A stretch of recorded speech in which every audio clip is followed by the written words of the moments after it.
मंत्री राजनाथ सिंह जी।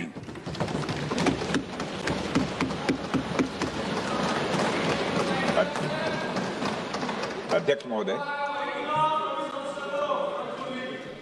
महोदय, सबसे पहले तो मैं आपके माध्यम से सदन के सभी दलों के मैंने जितने भी हमारे सम्मानित सदस्य हैं उनके प्रति आभार व्यक्त करना चाहता हूं कि ऑपरेशन सिंदूर की जो शानदार कामयाबी हासिल हुई है उस पर चर्चा करने के लिए आज सदन पूरी तरह से तैयार है। अध्यक्ष महोदय, सबसे पहले मैं इस सदन के माध्यम से मैं देश के उन वीर सपूतों को, उन बहादुर सैनिकों को नमन करता हूं जिन्होंने की राष्ट्र की सीमाओं की रक्षा के लिए आज जब भी आवश्यकता पड़ी है अपना बलिदान देने में वह पीछे नहीं रहे हैं। आज भी वह तैयार हैं और आज भी वह तत्पर हैं। साथ ही मैं उन सैनिकों की स्मृति को भी अध्यक्ष महोदय नमन करता हूं जिन्होंने की भारत की एकता और अखंडता सुनिश्चित करने के लिए अपना सर्वस्व बलिदान कर दिया। मैं पूरे देश की तरफ से सेनाओं के सभी जवानों के प्रति कृतज्ञता व्यक्त करता हूं। अध्यक्ष महोदय, आज मैं आपकी अनुमति से ऑपरेशन सिंदूर से जुड़े कुछ महत्वपूर्ण तथ्यों और विषयों को सदन के समक्ष रखने के लिए यहां खड़ा हूं। अध्यक्ष महोदय, 6 और 7 मई 2025 को भारतीय सेनाओं ने ऑपरेशन सिंदूर के नाम से एक ऐतिहासिक सैन्य कार्रवाई को अंजाम दिया। यह केवल एक सैन्य कार्रवाई नहीं थी बल्कि यह भारत की संप्रभुता, उसकी अस्मिता, देश के नागरिकों के प्रति हमारी जिम्मेदारी और आतंकवाद के खिलाफ हमारी नीति का एक इफेक्टिव और डिसाइसिव डिमॉन्स्ट्रेशन था। अध्यक्ष महोदय, जैसा इस सदन को जानकारी है, 22 अप्रैल 2025 को जम्मू कश्मीर के पहलगाम क्षेत्र में एक अमानवीय और कायराना आतंकी हमला हुआ। इस हमले में हमारे 25 निर्दोष नागरिकों सहित एक नेपाली नागरिक की भी जान गई थी। उन निर्दोष लोगों की जान उनका धर्म पूछ कर लिया गया। यह अपने आप में अमानवीयता का सबसे कुत्सित और सबसे घृणित उदाहरण था।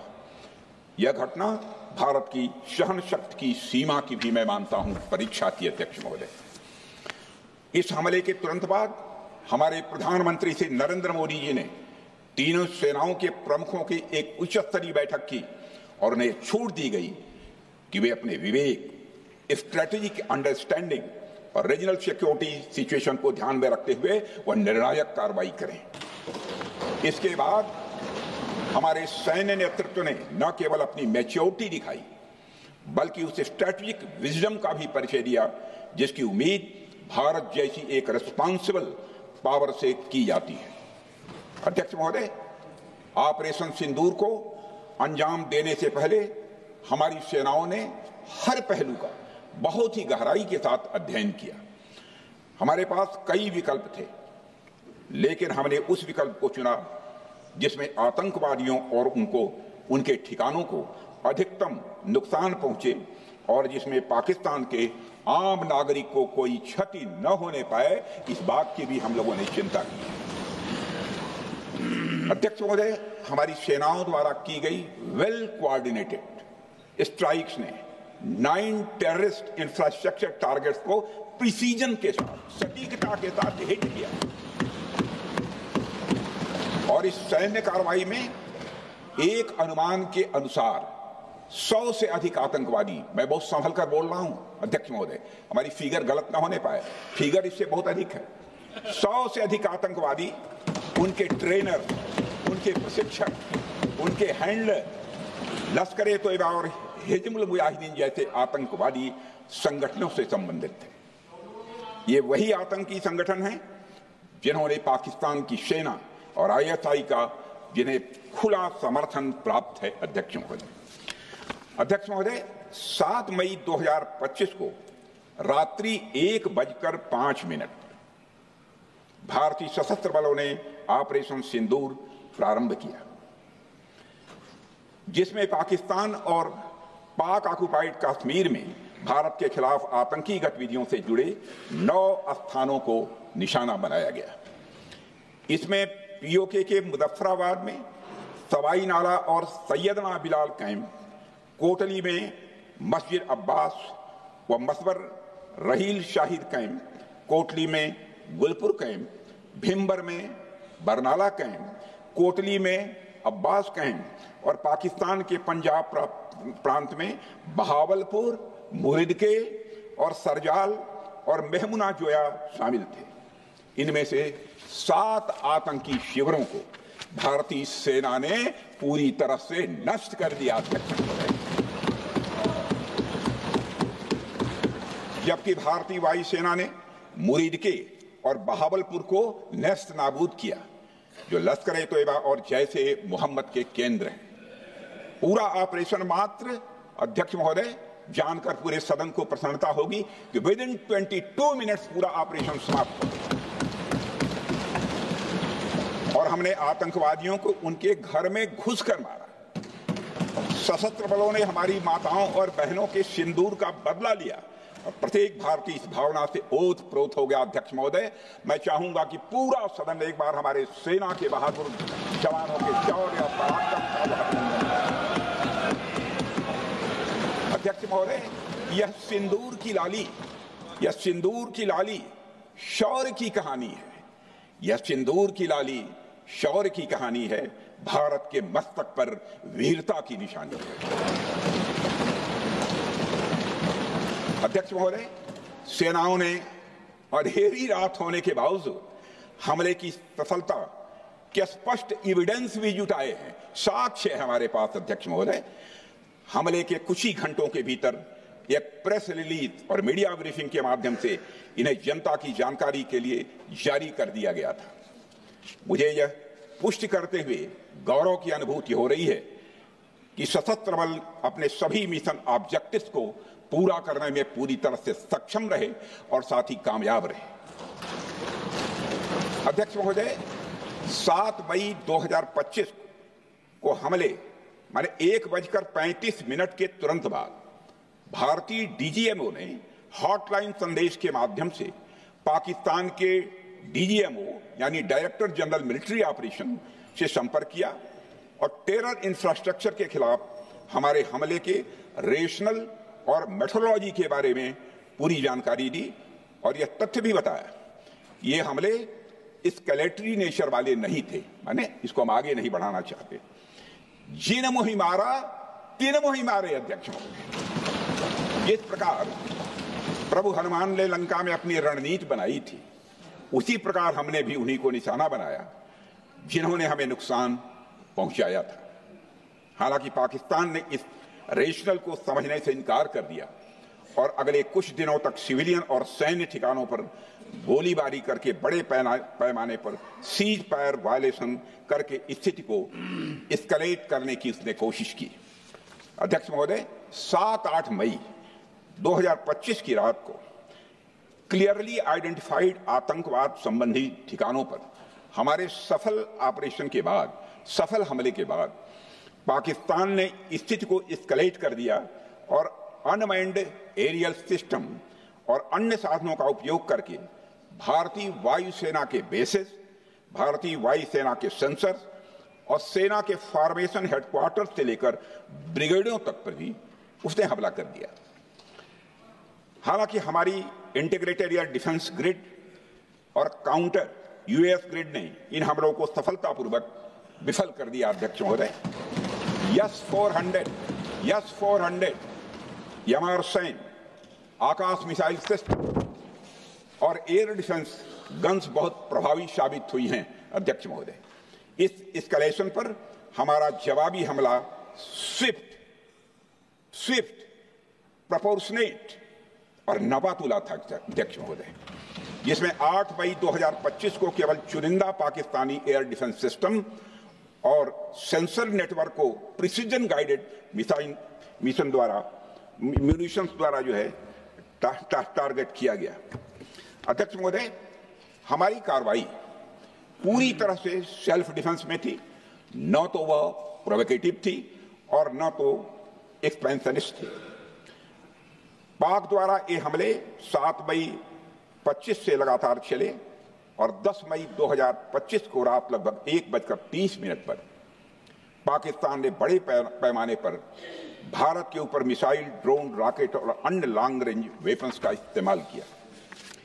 इसके साथ साथ उन्होंने इलेक्ट्रॉनिक वारफेयर से जुड़ी टेक्नोलॉजीज का भी सहारा लिया। अध्यक्ष महोदय, उनके निशाने पर हमारे भारतीय वायुसेना के अड्डे, थल सेना के एम्यूनिशन डिपोज, हवाई अड्डे और मिलिट्री कैंट थे। अध्यक्ष महोदय, यह कहते हुए मुझे गौरव की अनुभूति हो रही है कि हमारे air defence system, counter drone system और इलेक्ट्रॉनिक इक्विपमेंट्स ने पाकिस्तान के इस हमले को पूरी तरह से नाकाम कर दिया। पाकिस्तान हमारे किसी भी टारगेट को हिट नहीं कर पाया अध्यक्ष महोदय, और हमारे किसी भी इंपॉर्टेंट एसेट को नुकसान नहीं हुआ है। हमारी सुरक्षा व्यवस्था अध्यक्ष महोदय चाक चौबंद थी और हर हमले को हम लोग रोका गया। मैं इसके लिए भारतीय सेना के बहादुर सैनिकों की जमकर सराहना करता हूं, जिन्होंने दुश्मन के हर मंसूबे पर पानी फेर दिया। और अपने प्रतिपक्ष के मित्रों से भी कहना चाहता हूं, एक बार फिर से भारत के सेना के जवानों का कम से कम मेज थपथपाकर उनका अभिनंदन करिए। बहुत बहुत धन्यवाद। बहुत बहुत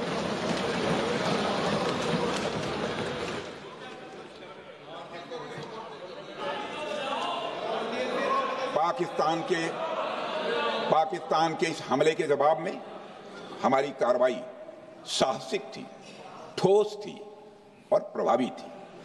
भारतीय वायुसेना ने वेस्टर्न फ्रंट पर पाकिस्तान के हवाई अड्डों, command and control systems, military infrastructures और एयर डिफेंस सिस्टम को निशाना बनाया और इस मिशन को हमारी सेनाओं ने सफलतापूर्वक अंजाम देने में कामयाबी हासिल की। अध्यक्ष महोदय, हमारी सेनाओं ने चकलाला, सरगोधा, रफीकी, रहीम यार खान, जैकबाबाद, सुक्कुर और भोलारी जैसे बड़े एयरबेस पर प्रहार किया और पूरी दुनिया ने भारतीय वायुसेना के शौर्य और पराक्रम की तस्वीर देखी।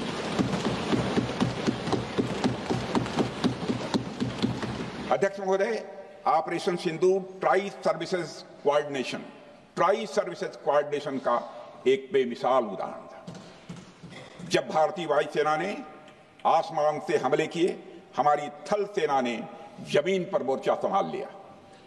हमारे जवान नियंत्रण रेखा पर पूरी ताकत से डटे रहे और पाकिस्तान की हर हरकत का करारा जवाब दिया।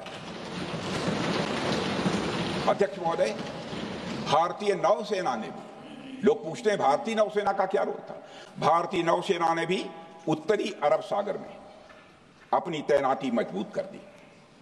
भारतीय नौसैनिकों ने पाकिस्तान को यह साफ संदेश दिया कि हम समुद्र से लेकर जमीन तक पाकिस्तान के हर महत्वपूर्ण ठिकानों पर प्रहार करने में न केवल सक्षम हैं, बल्कि हम तैयार हैं। अध्यक्ष महोदय, इस ऑपरेशन का मकसद टेररिस्ट कैंप्स और उनके सपोर्टर्स को टारगेट करना, उन्हें नेस्त नाबूद करना था और यह साफ संदेश देना था कि भारत आतंकवाद के विरुद्ध जीरो टॉलरेंस रखता है।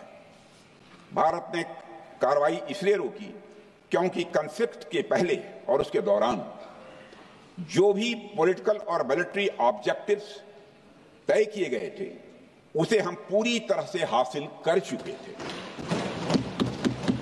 इसलिए यह कहना, यह मानना कि यह ऑपरेशन किसी दबाव में रोका गया था, यह बेबुनियाद है और सरासर गलत है।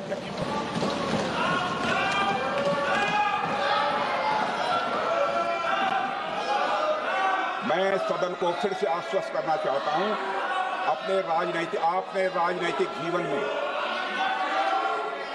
अध्यक्ष महोदय,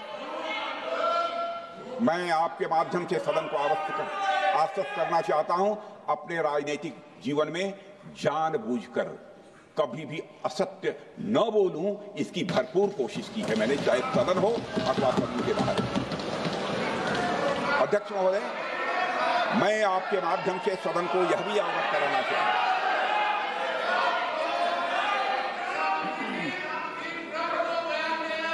प्लीज बैठिए। आप क्यों खड़े? अध्यक्ष महोदय, मैं आपके माध्यम से सदन को यह भी अवगत कराना चाहूंगा कि सीमा पार करना या वहां की टेरिटरी कैप्चर करना इस ऑपरेशन का उद्देश्य नहीं था। ऑपरेशन सिंदूर प्रारंभ करने का मकसद था अध्यक्ष महोदय उन टेरर नर्सरीज को खत्म कर देना जिन्हें पाकिस्तान ने बरसों से पाला पोसा था। और यह ऑपरेशन उन मासूम परिवारों को न्याय दिलाने के लिए लॉन्च किया गया था जिन्होंने पाक स्पॉन्सर्ड टेररिस्ट अटैक्स में अपने प्रियजनों को खोया था। हमारी सेनाओं ने सिर्फ उनको टारगेट किया जो इन आतंकियों को सपोर्ट करते हुए भारत पर हमला करने की कोशिश में लगातार शामिल थे।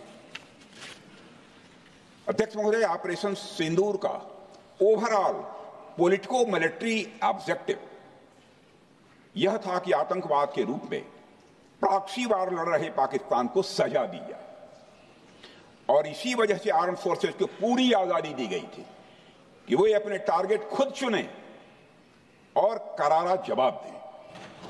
और इस ऑपरेशन का उद्देश्य कोई भी युद्ध छेड़ना नहीं था, बल्कि फोर्स के डिमॉन्स्ट्रेटिव यूज से एडवर्सरी को झुकने के लिए मजबूर करना था।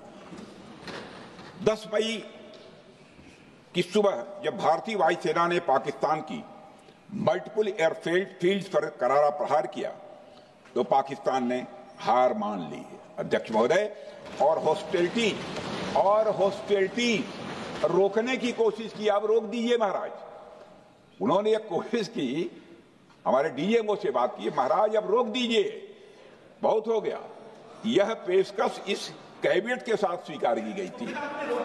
उन्हें रुकिए तो रुकिए, बता दूंगा,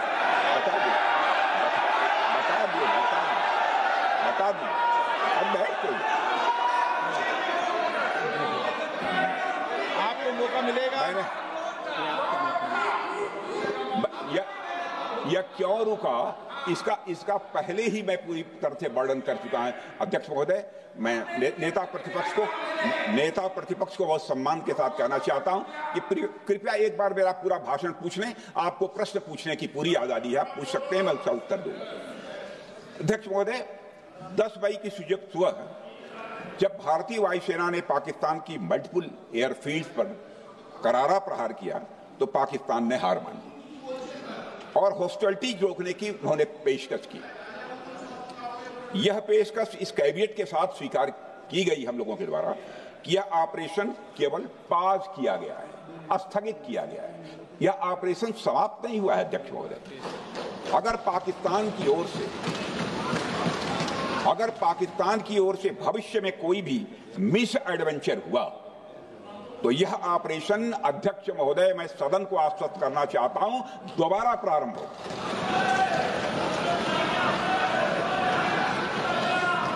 अध्यक्ष महोदय, भारतीय वायुसेना के जबरदस्त हमलों, नियंत्रण रेखा पर थल सेना की मजबूत जवाबी कार्रवाई और नौसेना के हमलों के डर ने पाकिस्तान को झुकने के लिए मजबूर कर दिया अध्यक्ष महोदय। और पाकिस्तान की हार उनकी एक सामान्य विफलता नहीं थी, बल्कि यह उसके सैन्य बल और मनोबल या दोनों की एक हार थी। 10 मई को पाकिस्तान के डीजीएमओ ने भारत के डीजीएमओ से संपर्क किया और सैन्य कार्रवाइयों को रोकने की अपील की। मैं सदन में यह बात फिर से दोहराना चाहूंगा कि पाकिस्तान के डीजीएमओ ने भारत के डीजीएमओ से संपर्क किया और सैन्य कार्रवाइयों को रोकने की अपील की। 12 मई को दोनों देशों के डीजीएमओ के बीच औपचारिक संवाद हुआ और दोनों पक्षों ने सैन्य कार्रवाइयों पर विराम लगाने का निर्णय लिया। अध्यक्ष महोदय, हमारे सैनिकों का जो मनोबल, मातृभूमि की रक्षा करने का जो उनका समर्पण है, ऑपरेशन सिंदूर के दौरान उसका दर्शन 140 करोड़ से अधिक भारतवासियों ने देखा। मुझे खुद भी और प्रधानमंत्री जी को सीमावर्ती क्षेत्रों में जाकर हमारे जवानों से मुलाकात का अवसर मिला है। अध्यक्ष महोदय, श्रीनगर के मिलिट्री बेस पर, भुज के एयरबेस पर, उधमपुर के कमांड सेंटर पर, हर जगह प्रत्यक्ष मैंने अपनी आंखों से देखा कि हमारे सैनिकों का मनोबल अपनी पूरी बुलंदी पर था। उनकी आंखों में विश्वास है और उनका संकल्प अडिग है। वे न केवल भारत की सीमाओं की रक्षा कर रहे हैं, बल्कि हमारे राष्ट्रीय स्वाभिमान की भी अध्यक्ष महोदय रक्षा कर रहे हैं। अध्यक्ष महोदय, किसी भी देश में जनता सत्ता पक्ष को और विपक्ष को अलग अलग दायित्व सौंपती है, दोनों को अलग अलग दायित्व, और हेल्दी डेमोक्रेसी में तो स्वाभाविक है। सत्ता पक्ष का काम होता है जनता के हितों को ध्यान में रखते हुए कार्य करना, और विपक्ष का काम होता है सरकार से जनता के मुद्दों से संबंधित जरूरी प्रश्न पूछना। ऑपरेशन सिंदूर क्यों शुरू किया गया, इसकी जानकारी पहले भी दी गई है और आज भी मैंने सदन को दी है। अध्यक्ष महोदय, कभी कभी हमारे प्रतिपक्ष के लोग ये पूछते रहे हैं कि हमारे कितने बीमार गिरे। मुझे लगता है उनका यह प्रश्न हमारी राष्ट्रीय जनभावनाओं का सही से प्रतिनिधित्व नहीं कर रहा है। मुझे लगता है उन्होंने एक बार भी हमसे यह नहीं पूछा कि हमारी सेनाओं ने दुश्मन के कितने विमान मार गिराए।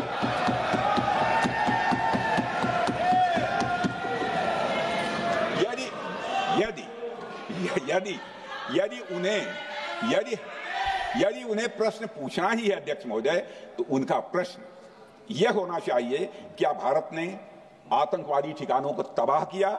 तो उसका उत्तर है हाँ।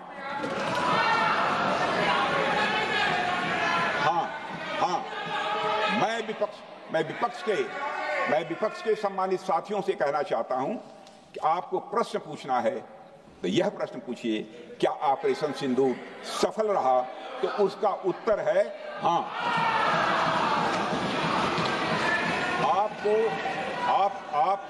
आपको प्रश्न पूछना है तो यह प्रश्न पूछिए कि जिन आतंकियों ने हमारी बहनों, हमारी बेटियों का सिंदूर मिटाया, क्या हमारी सेनाओं ने ऑपरेशन सिंदूर में उन आतंकियों के आकाओं को मिटाया? तो इसका उत्तर है हाँ। और आपको प्रश्न पूछना है तो यह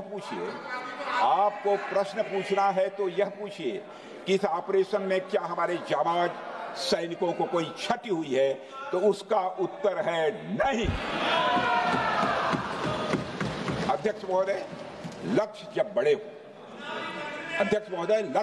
हो तो अपेक्षाकृत छोटे मुद्दों पर हमारा ध्यान नहीं जाना चाहिए।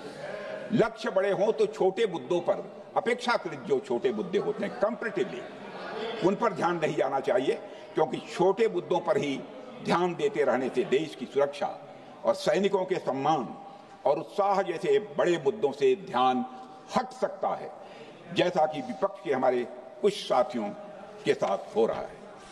अब चूंकि विपक्ष के मित्र ऑपरेशन सिंदूर को लेकर उचित प्रश्न नहीं पूछ पा रहे हैं, तो उन्हें मैं क्या बताऊं अध्यक्ष महोदय। मैं लगभग 4 डिकेड से अधिक समय से राजनीति में, सत्ता पक्ष हो या विपक्ष हो, अपनी पार्टी हो या दूसरी पार्टी हो, कभी भी किसी के साथ दलगत राजनीति को मैंने शत्रुतापूर्ण तरीके से जिंदगी में नहीं देखा है मैंने अध्यक्ष महोदय। इसलिए आज अगर विपक्ष प्रश्न पूछने में असफल है, मैं विपक्ष को उनके इस काम में थोड़ी सी मदद करना चाहता हूं। अध्यक्ष महोदय, मैं विपक्ष के अपने सम्मानित साथियों से कहना चाहता हूं कि यदि आज हम लोग सत्ता पक्ष में हैं, तो ऐसा नहीं है कि हम हमेशा सत्ता पक्ष में ही रहेंगे। यह आवश्यक नहीं है, किसी के लिए आवश्यक नहीं। एक लंबा समय हमने विपक्ष का काम किया है, एक लंबा समय हमने सरकारों से सवाल पूछने में लगाया है। जनता ने जब हमें विपक्ष में रहने का दायित्व सौंपा था, तो हमने विपक्ष में रहकर विपक्ष की भूमिका को बड़े ही सकारात्मक तरीके से निभाया भी। अध्यक्ष महोदय, विपक्ष में रहकर हमने कैसे प्रश्न पूछे, इसके कुछ उदाहरण मैं यहां रखना चाहता हूं। 1962 में अध्यक्ष महोदय, चीन के साथ हुए युद्ध में जब दुखद परिणाम आया, तो हमने उस समय की सरकार से यह पूछे थे, लेकिन वह प्रश्न यह था कि हमारे देश की धरती पर दूसरे देश का कब्जा कैसे हुआ। हमने यह प्रश्न पूछा था कि हमारी सेना और हमारी जनता अपमानित क्यों हुई। हमने यह प्रश्न पूछा था कि बड़ी संख्या में हमारे सैनिक हताहत कैसे हुए। हमने यह प्रश्न नहीं पूछा कि हमारे टैंक, हमारी मशीनें, हमारी बंदूकें क्यों ध्वस्त हो गई। यह प्रश्न हम लोगों ने नहीं पूछा। मशीनों और तोपों की चिंता न करके, मशीनों और तोपों की चिंता न करके अध्यक्ष महोदय, हमने देश की टेरिटरी की चिंता की, हमने देश के सैनिकों की। इसी तरह 71 के युद्ध में, 71 के युद्ध में जब हमने पाकिस्तान को सबक सिखाया, मैं उस समय की सरकार को मैं बधाई देना चाहता हूं। हमने अपने राजनीतिक और सैन्य नेतृत्व की प्रशंसा की। हमने ये नहीं देखा कि किस दल की सरकार है, किस विचारधारा की सरकार है, इसकी चिंता नहीं की कभी।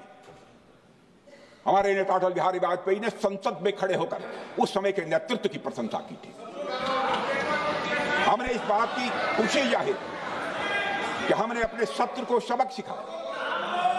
हमने उस दौरान यह प्रश्न नहीं पूछा कि सबक सिखाने के दौरान में भारत के कितने प्लेन्स गिरे, भारत के कितने इक्विपमेंट्स बर्बाद हुए। यह प्रश्न अध्यक्ष महोदय उस समय भी हम लोगों ने नहीं पूछा। अध्यक्ष महोदय, यदि मैं इसे और भी प्रैक्टिकल तरीके से समझाऊं, तो किसी भी परीक्षा के परिणाम में रिजल्ट मैटर करता है। यदि किसी परीक्षा में कोई बच्चा अच्छे मार्क्स लेकर आ रहा है, तो हमारे लिए उसके मार्क्स मैटर करने चाहिए। हमें इस बात का ध्यान नहीं रखना चाहिए कि एग्जाम के दौरान उसकी पेंसिल टूट गई थी या उसकी पेन खो गई।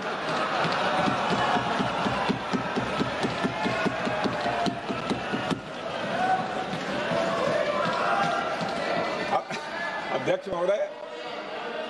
महोदय, अल्टीमेटली रिजल्ट मैटर करता है, और रिजल्ट यह है अध्यक्ष महोदय, अल्टीमेटली रिजल्ट मैटर करता है, और रिजल्ट यह है अध्यक्ष महोदय कि ऑपरेशन सिंदूर के दौरान हमारी सेनाओं ने जो लक्ष्य निर्धारित किया था, उन लक्ष्यों को पूर्ण रूप से प्राप्त करने में हमने कामयाबी हासिल की।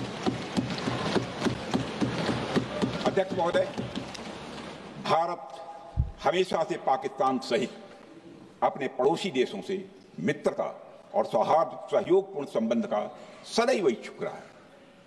इसके लिए भारत की सभी सरकारों ने ईमानदारी से प्रयास भी किए हैं। वह चाहे आदरणीय लाल बहादुर शास्त्री जी हों, या अटल बिहारी वाजपेयी जी हों, या हमारे स्वर्गीय मनमोहन सिंह जी हों, या प्रधानमंत्री श्री नरेंद्र मोदी जी, सभी ने हमेशा चाहा है कि इस इलाके में शांति और समृद्धि बनी रहे। सभी ने यह चाहा। अध्यक्ष महोदय, यह बात हमारी सिविलाइजेशनल वैल्यूज के साथ मेल खाती है, इसलिए ऐसा हुआ। अध्यक्ष महोदय, पूरा विश्व जानता है कि पूर्व प्रधानमंत्री से अटल बिहारी वाजपेयी जी ने शांति का संदेश लेकर 1999 में लाहौर बस यात्रा की थी। वह सिर्फ एक यात्रा नहीं थी, वह यात्रा भारत की संस्कृति और शांति की प्रतीक थी। यह हमारे भारत की प्रकृति थी। लाहौर पहुंचकर श्री अटल बिहारी वाजपेयी जी ने मीनारे पाकिस्तान पर विजिटर्स रूप में जो लिखा था, जिसका जिक्र लोग आज भी करते हैं, और उन्होंने लिखा था, उसकी मैं चर्चा करता हूं। उन्होंने लिखा था कि मीनारे पाकिस्तान से मैं पाकिस्तान की जनता को यह विश्वास दिलाना चाहता हूं कि भारत अस्थायी शांति और मित्रता का आकांक्षी है। मैंने पहले भी कहा है और फिर भी कहता हूं, एक स्थिर और समृद्ध पाकिस्तान भारत के हित में है, इसमें कोई संदेह नहीं होना चाहिए। अध्यक्ष महोदय, यह हमारी सोच थी, यह हमारी शांति की पहल थी। यह पहल हमारी हजारों साल पुरानी सांस्कृतिक चेतना, हमारी नैतिक शक्ति और हमारी सभ्यता के उन मूल्यों से निकली थी जो शांति को शक्ति मानती है। अध्यक्ष महोदय, लेकिन हमारे शांति के प्रयास को हमारी नाइविटी, उदारता या सरलता समझ लिया गया। जब हम शांति के लिए कदम बढ़ा रहे थे, उसी वक्त पाकिस्तान कारगिल में घुसपैठ की साजिश रच रहा था। हम दोस्ती के राह पर थे तो वो षड्यंत्र की राह पर थे। जब हम मामला खुलकर सामने आया तो हमारे वीर सैनिकों ने इस घुसपैठ के खिलाफ कार्रवाई करना प्रारंभ किया, और जब भारत की जीत सामने दिखाई दे रही थी तो पाकिस्तान ने परमाणु युद्ध की धमकी दे डाली अध्यक्ष महोदय। तब हमारे प्रधानमंत्री, तत्कालीन प्रधानमंत्री आदरणीय अटल बिहारी वाजपेयी जी ने कहा था, पाक सेना के परमाणु हमले से भारत का तो कुछ नहीं बिगड़ेगा, लेकिन पाकिस्तान दूसरे दिन का सूरज नहीं देख पाएगा।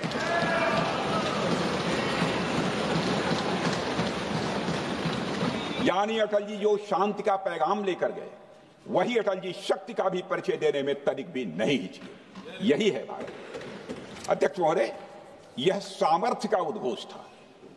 यह एक स्पष्ट संदेश था कि भारत शांति चाहता है, लेकिन अगर कोई हमारी संप्रभुता को चुनौती देगा तो उसका जवाब भी उतनी ही दृढ़ता से दिया जाएगा। अध्यक्ष महोदय, 2015 में जब हमारे प्रधानमंत्री मोदी जी ने लाहौर जाकर नवाज शरीफ से मुलाकात की, तो भारत ने फिर से दोस्ती का हाथ बढ़ाया। भारत ने फिर से दोस्ती का हाथ बढ़ाया। अध्यक्ष महोदय, हम वाकई में शांति की राह पर चलना चाहते थे, क्योंकि हमारी मूल प्रकृति बुद्ध की है, युद्ध की नहीं है। हमारी सरकार ने भी पाकिस्तान के साथ शांति स्थापित करने के अनेक प्रयत्न किए हैं, लेकिन बाद में हमने 2016 में सर्जिकल स्ट्राइक से, 2019 में बालाकोट में एयर स्ट्राइक से और 2025 के ऑपरेशन सिंदूर से हमने शांति स्थापित करने का दूसरा रास्ता अपनाया है। अध्यक्ष महोदय, अब हमारे प्रधानमंत्री श्री नरेंद्र मोदी जी और हमारी सरकार का स्टैंड बिल्कुल क्लियर है कि टेररिज्म और टॉक्स ये दोनों साथ नहीं चलते, क्योंकि सभ्य मुल्कों के बीच बातचीत होती है। अध्यक्ष महोदय, लोकतांत्रिक देशों में बातचीत होती है, पर एक ऐसा देश जिसके वजूद में लोकतंत्र का एक कतरा भी न हो और सिर्फ रिलीजियस फैनेटिसिज्म, टेररिज्म और हेट्रेड अगेंस्ट इंडिया हो, उसके साथ संवाद किसी भी सूरत में नहीं किया जा सकता। क्योंकि टेररिज्म की भाषा जो अध्यक्ष महोदय होती है, वह खून, डर और नफरत है, संवाद नहीं। गोलियों की आवाज में संवाद की आवाज दब जाती है। जहां खून बहता है वहां बातचीत की गुंजाइश अध्यक्ष महोदय नहीं बचती। अध्यक्ष महोदय, पाकिस्तान की वर्तमान स्थिति अब जग जाहिर है। जिस देश ने आतंक को अपनी विदेश नीति का औजार बना लिया, वह अंततः अपने ही जाल में फंस जाता है। पाकिस्तान की नीति और चरित्र को लेकर कोई भ्रम नहीं रहना चाहिए। यह एक ऐसा देश है जो वैश्विक आतंकवाद की नर्सरी है और उन्होंने इसको अपनी स्टेट पॉलिसी का भी एक आधार बनाया हुआ है। अध्यक्ष महोदय, ऑपरेशन सिंदूर के दौरान पूरी दुनिया ने देखा है कि पाकिस्तान में सरकार आतंकवादियों के लिए स्टेट फ्यूनरल का इंतजाम कर रही है और सैन्य अधिकारी भी आतंकवादियों के जनाजे में भाग लेते हैं। यह वही देश है जो सीमा पर सैनिकों से लड़ने का साहस नहीं जुटा पाता, इसलिए निर्दोष नागरिकों, बच्चों और तीर्थयात्रियों को आतंकवाद का निशाना बनाता है। पाकिस्तान की सेना और आईएसआई आतंकवाद को एक प्रॉक्सी वार के रूप में अध्यक्ष महोदय इस्तेमाल करती हैं और उसके सहारे वे भारत को डिस्टेबलाइज करने का सपना देखती है। अध्यक्ष महोदय, मैं लोकतंत्र के मंदिर में खड़े होकर यह बात कह रहा हूं कि भारत को 1000 कट्स देने का सपना पालने वालों को नींद से जग जाना चाहिए। यह मोदी जी के नेतृत्व वाला नया भारत है जो आतंकवाद के खिलाफ किसी हद तक जा सकता है।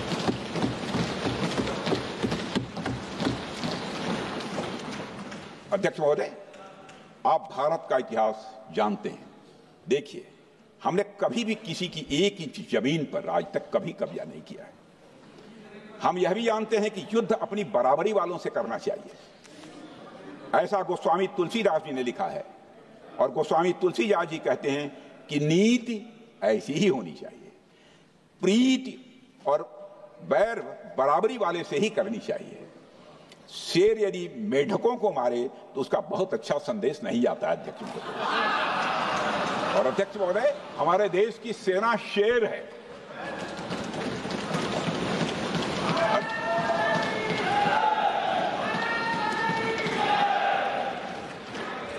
अध्यक्ष महोदय, पाकिस्तान जैसा देश जो साइज, सामर्थ्य, शक्ति और समृद्धि में हमारे आसपास भी नहीं है, उस मुल्क से कैसा मुकाबला? जो मुल्क अपने अस्तित्व के लिए दूसरों पर आश्रित हो, उसके मुकाबले का मतलब है अपना स्तर कम करना। हमारी नीति है आतंकवाद के खिलाफ प्रभावी कार्रवाई करना। हमारा पाकिस्तान विरोध उनकी आतंकवाद की नीति के कारण है, इसलिए पाकिस्तान का हमारा विरोध है।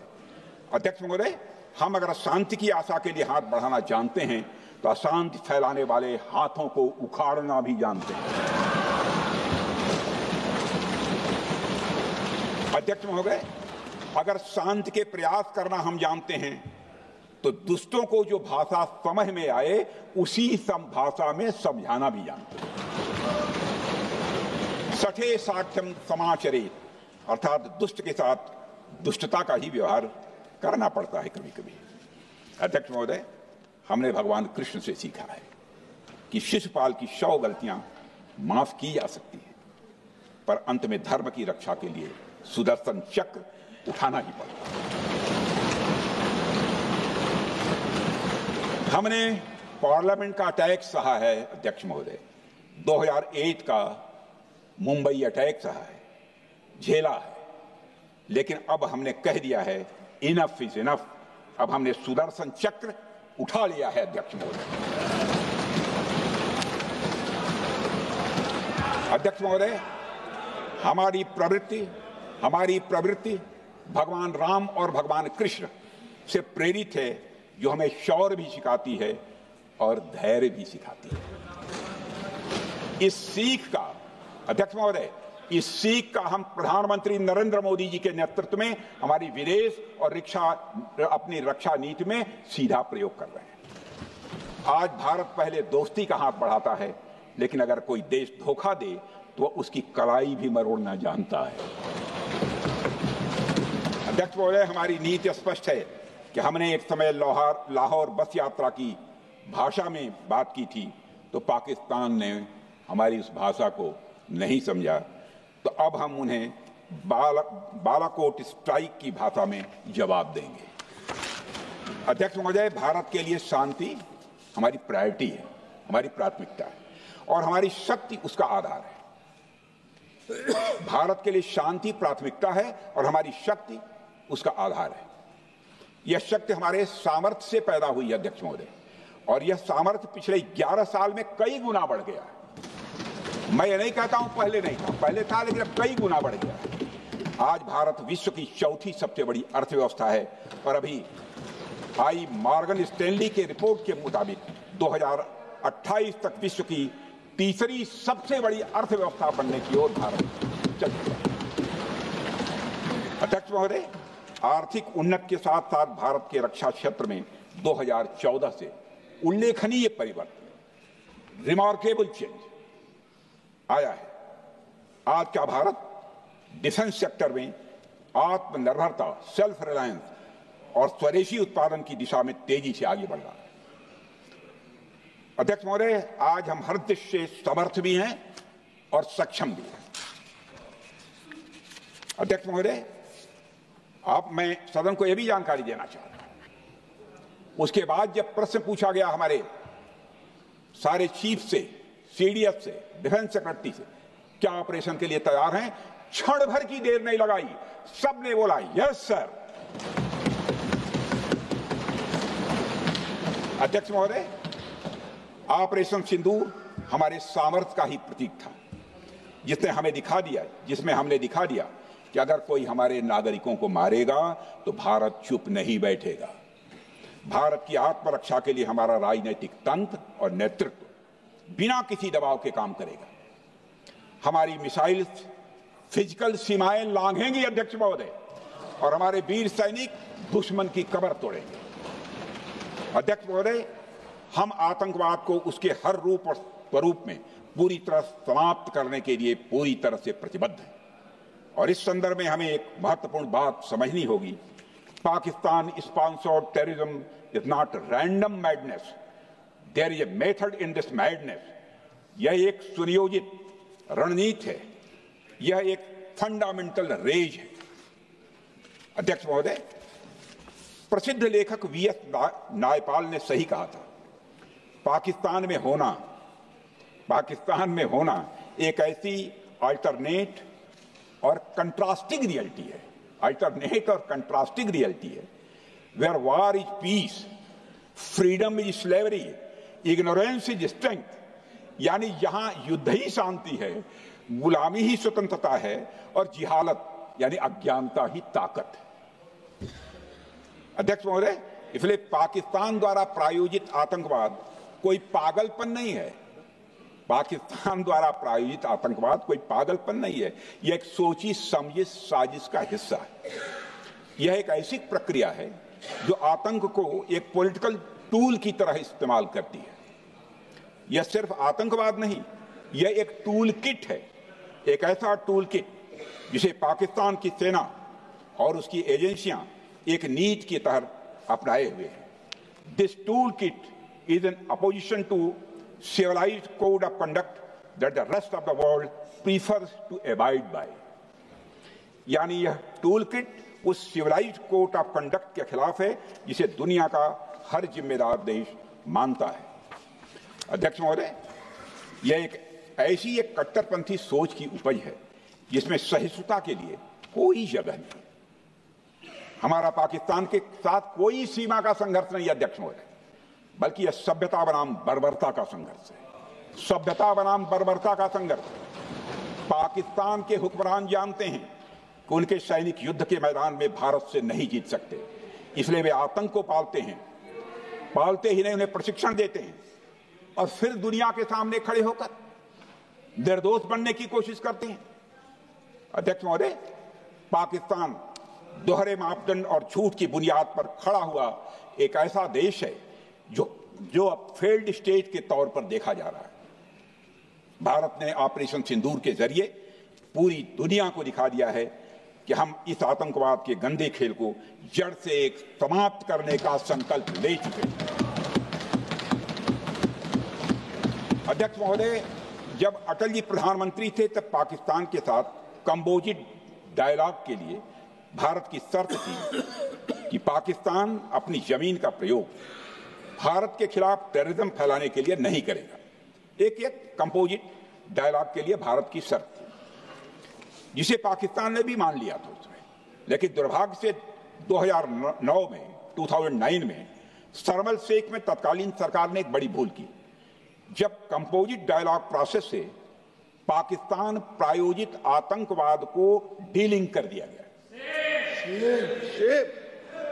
यानी बातचीत जारी रखने के लिए पाकिस्तान द्वारा अपनी जमीन को आतंकवाद के लिए प्रयोग न करने की शर्त को ही डाइल्यूट कर दिया गया। मैं मानता हूं यह भारत की स्ट्रेटेजिक पोजीशनिंग को कमजोर करने वाला एक कदम था। अध्यक्ष महोदय, ऐसी ही एक और गंभीर चूक तत्कालीन सरकार ने 2006 में हवाना में भी हुई थी, जब पाकिस्तान को आतंकवाद का विक्टिम माना गया और एक ज्वाइंट एंटी टेरर मैकेनिज्म बनाने पर सहमति भी हुई थी। 2006 की बात कर रहा हूं। अध्यक्ष महोदय, यह सोचने वाली बात है कि जो देश आतंक को पैदा करता है, उसे पालता है, उस देश को ही आतंक से पीड़ित मान लेना कितना बड़ा स्ट्रेटेजिक ब्लंडर है। अध्यक्ष महोदय, आतंकवाद के खिलाफ हमारी लड़ाई अब केवल सीमा पर नहीं है, बल्कि वैचारिक मोर्चों पर भी लड़ी जा रही है।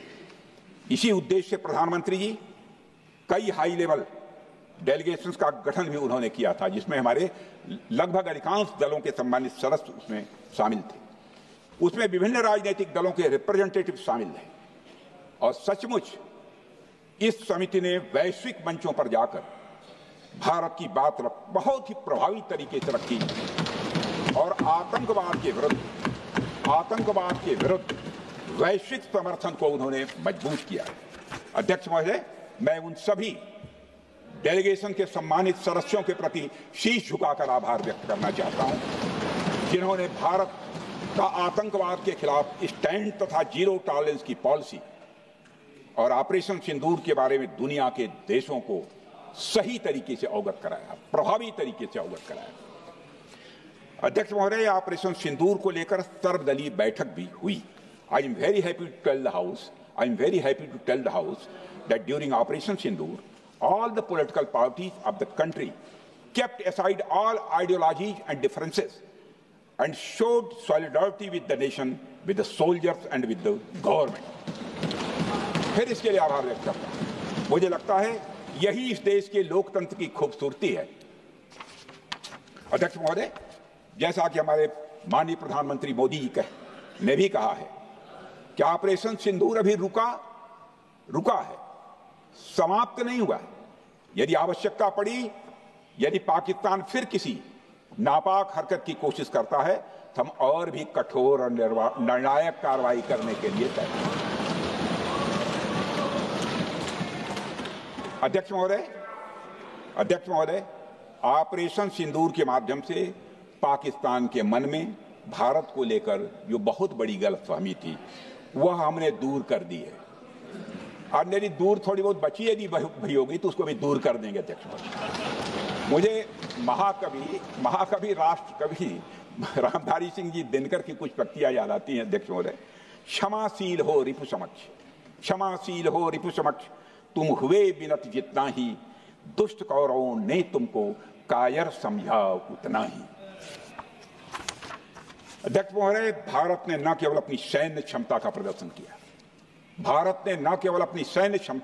किया, बल्कि अपनी राष्ट्रीय दृढ़ता, नैतिकता और राजनीतिक कुशलता का भी परिचय दिया है। भारत अब किसी भी आतंकी हमले का निर्णायक और स्पष्ट उत्तर देगा। अध्यक्ष महोदय, हमने एक नई लक्ष्मण रेखा खींच ली है। अब आतंकवाद को आश्रय और समर्थन देने वालों को कोई शरण नहीं मिलेगी। और अध्यक्ष महोदय, भारत किसी भी तरह के न्यूक्लियर ब्लैकमेलिंग या दबावों के आगे अब झुकने वाला नहीं है।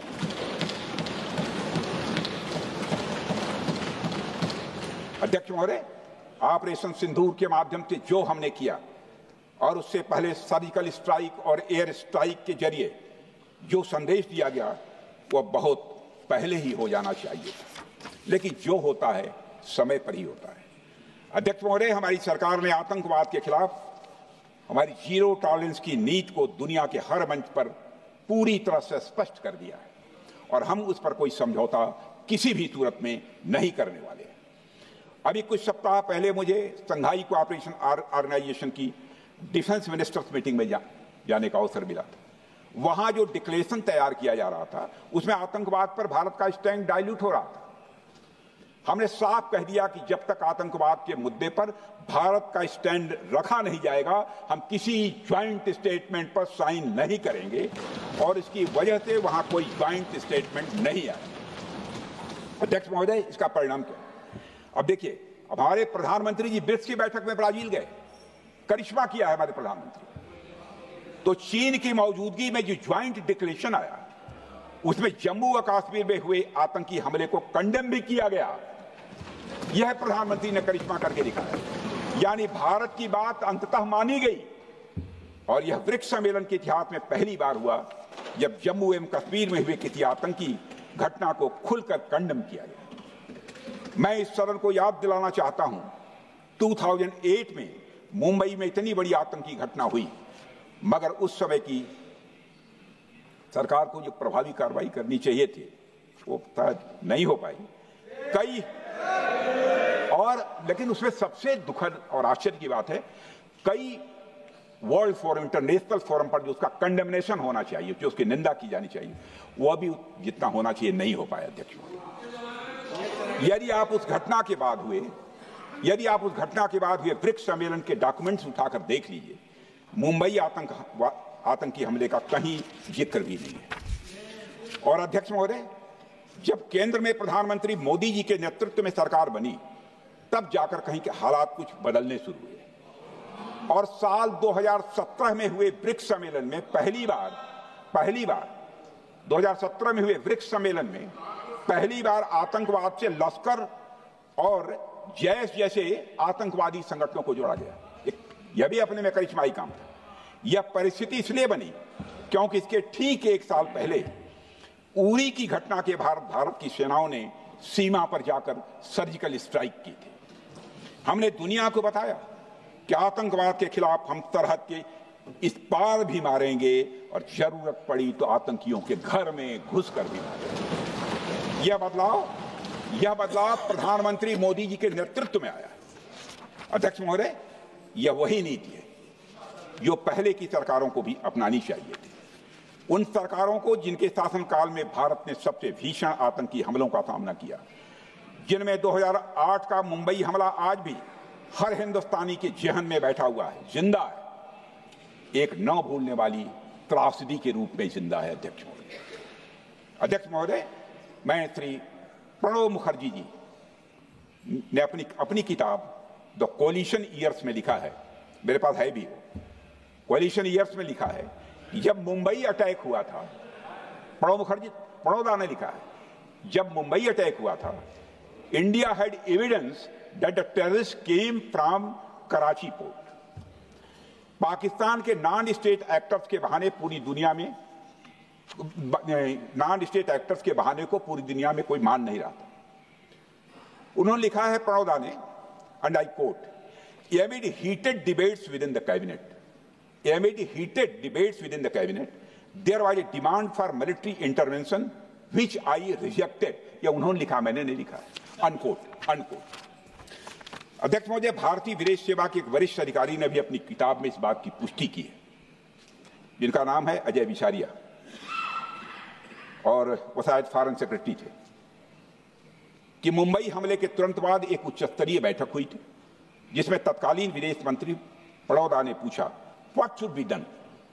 तो विदेश सचिव शिवशंकर मेनन जी ने सुझाव दिया कि भारत मोरदके में लश्कर तोयबा के मुख्यालय पर क्रूज मिसाइल से हमला कर सकता है। यह सुनकर प्रणोदा ने चश्मा उतारकर साफ किया और सभी अधिकारियों को धन्यवाद देकर बैठक समाप्त कर दी। अध्यक्ष महोदय, उस समय की सरकार ने जो सही समझा वो किया, पर मैं मानता हूं कि अगर तब की सरकार ने भी 2016 सर्जिकल स्ट्राइक, 2019 एयर स्ट्राइक जैसे निर्णायक और कठोर कदम उठाए होते तो पाकिस्तान की स्ट्रेटेजिक कैलकुलस बदल सकती थी। एक पावरफुल और डिसाइसिव एक्शन पाकिस्तान और उनकी सेना के द्वारा इस 500 टेररिस्ट ऑर्गेनाइजेशंस के लिए बड़ा डिसइंसेंटिव साबित हो सकती थी। अध्यक्ष महोदय, 2008 में मुंबई हमलों के बाद उस समय की सरकार ने सिर्फ बातचीत का मार्ग चुना था। मैं स्पष्ट करना चाहता हूं, यह कोई आलोचना नहीं है अध्यक्ष महोदय, न उस सरकार की, न उस समय के प्रधानमंत्री की, और न ही उन नेताओं की। उस समय की लीडरशिप को जो सही लगा उन्होंने वह निर्णय लिया। अध्यक्ष महोदय, बस मैं इतना ही कहना चाहता हूं कि आज का भारत अलग सोचता है और अलग तरीके से काम करता है। हमारा मानना है यह आपका प्रतिद्वंदी आतंक को रणनीति बना चुका हो और बातचीत की भाषा नहीं समझता हो तो standing firm and being decisive के अलावा कोई विकल्प नहीं बचता है। अध्यक्ष महोदय, आज हमारे प्रधानमंत्री मोदी जी के नेतृत्व में भारत वह देश नहीं रहा जो पहले था। Today doziers have been replaced by decisive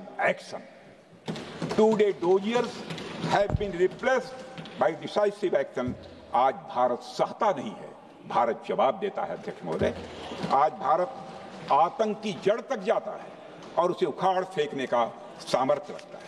अध्यक्ष महोदय, मैं इस सदन को और देश की जनता को यह विश्वास दिलाना चाहता हूं कि हमारी सरकार, हमारी सेनाएं और हमारी लोकतांत्रिक संस्थाएं सब मिलकर, हम और ये सारे लोग सभी मिलकर देश की एकता, अखंडता और सुरक्षा के लिए जो भी कदम उठाना आवश्यक होगा वह कदम उठाएंगे और उसके प्रति हम पूरी तरह से कमिटेड हैं। अध्यक्ष महोदय, अंत में मैं केवल इतना ही कहना चाहता हूं, यह समय एकजुट होकर अपनी सुरक्षा, संप्रभुता और आत्मसम्मान की रक्षा के संकल्प को और अधिक मजबूत करने का है। हमें यह याद रखना होगा कि हमारी सामाजिक और राजनीतिक एकता ही यह हमारी सबसे बड़ी ताकत है। अध्यक्ष महोदय, आतंकवाद को समर्थन देने वालों को यह स्पष्ट संदेश चला गया है कि भारत अपनी मातृभूमि की रक्षा के लिए पूरी तरह से संकल्पबद्ध है। आइए हम सभी दलगत भाव से ऊपर उठकर संगच्छध्वम संगवरध्वम के मंत्र से प्रेरणा लेकर एक साथ खड़े हो जाएं और हम इस राष्ट्रीय संकल्प को मजबूत करें। यही हम सबका राष्ट्रीय दायित्व है। और इन्हीं शब्दों के साथ अध्यक्ष महोदय, आपने मुझे विचार रखने का अवसर दिया। आपके प्रति आभार व्यक्त करते हुए और अपने सभी सम्मानित सदस्यों के प्रति धन्यवाद व्यक्त करते हुए अपना निवेदन समाप्त करता हूं। सबने शांतिपूर्वक बात। श्री गौरव गोगोई।